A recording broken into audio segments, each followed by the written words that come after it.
আসসালামু আলাইকুম, সবাইকে কেমন আছেন? আশা করি ভালো আছেন। আলহামদুলিল্লাহ, আমিও ভালো আছি।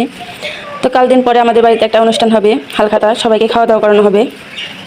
তো আপনারা জানেন আমাদের একটা ব্যবসা আছে, যাদের থেকে বাকি নেয় বা বাকি নেয় যারা আমাদের থেকে, তাদেরকে খাওয়ানো হবে।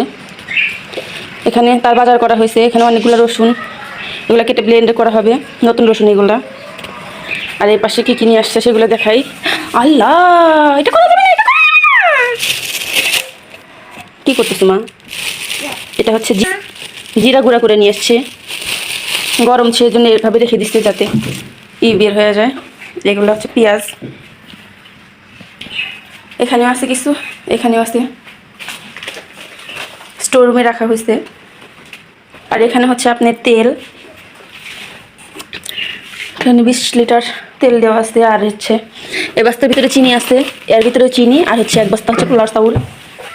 সবজি করা হবে, তার জন্য একটু সবজি নিয়ে আসছে, আর কালকে নিয়ে আসবে সবজি। আর এখানে হচ্ছে চাউল, ভাতের চাউল। একটা বস্তা খোলা হয়েছে, এখান থেকে আমরা খাই।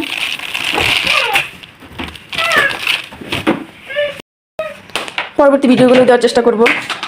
তো সবাই ভালো থাকবেন, সুস্থ থাকবেন। আল্লাহ হাফেজ। কি করতেছো এগুলা? পুরা এক নষ্ট করতেছো জুতা, দেখি গুছাই না মা, কষ্ট করে গুছাই না এগুলো। তুমি তো গুছাইতেছো না, সব ফেলে দিত। আয় তারিকার